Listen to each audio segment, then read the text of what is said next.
Hi guys! Welcome back to MR Vlogs!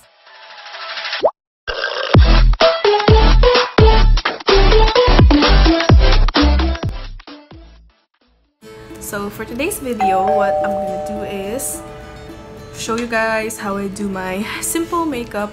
Parang lip tint, cheek tint na makeup lang. Wala pa nga polvo kasi hindi na ako magpapolvo. Sorry guys, ang pangit ko. Like, what is that? I need to treat my skin. So first, I'm gonna put this Baby Skin Instant Pore Eraser from Maybelline. Yan. Hindi mo siya mag-focus kasi pangit yung we're just using a phone. So, hindi naman siya camera. So I'm just gonna focus this on the areas where I have pores, which is my nose and sides of my nose. No.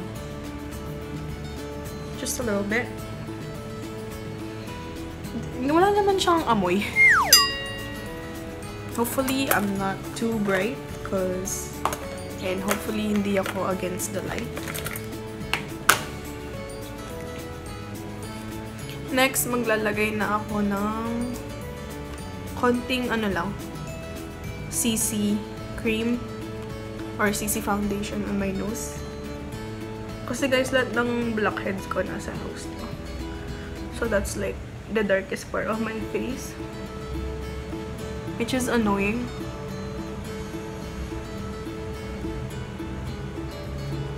Wait lang, may muta ako. See, medyo nag-lighten siya ng...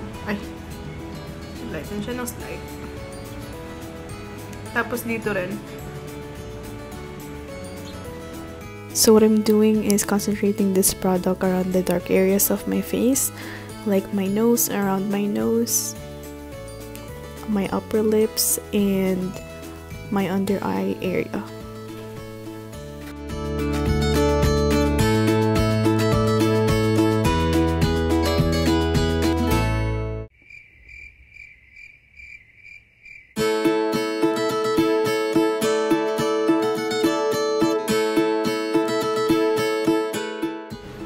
Blend, yun na. That's it. I would set this with powder, but my powder is in the room, so for those who don't know, I actually shaved my eyebrow here, like by accident. That's why this one is longer than the other side. Next, I'm gonna go in with this Hydro Cushion blush.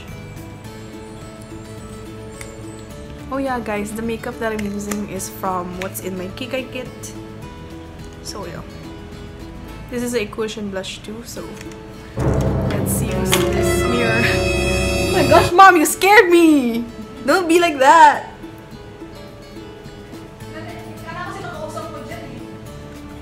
My mama scared me! Oh my gosh.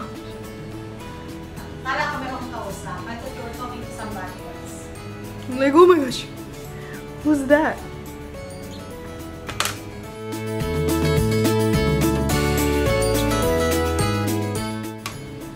So just a little bit. Hello.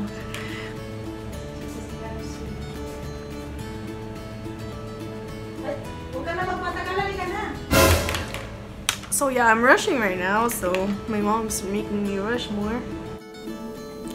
So at this point, you want to concentrate the blush on your upper cheek, not like on the center, close to your eyes so that it looks more natural. Oh no, my parents. And then put all of it on your nose. And then here.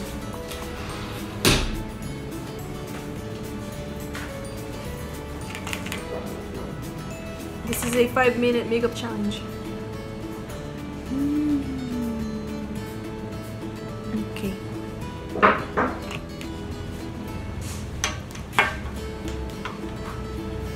Now I'm gonna do my lips.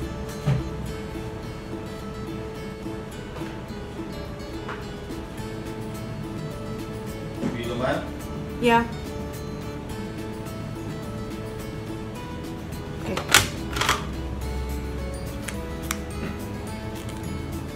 This is how the lip tint looks like from the Face Shop.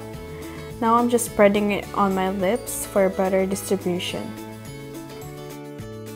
This is the finished look. Thank you guys for watching. Bye!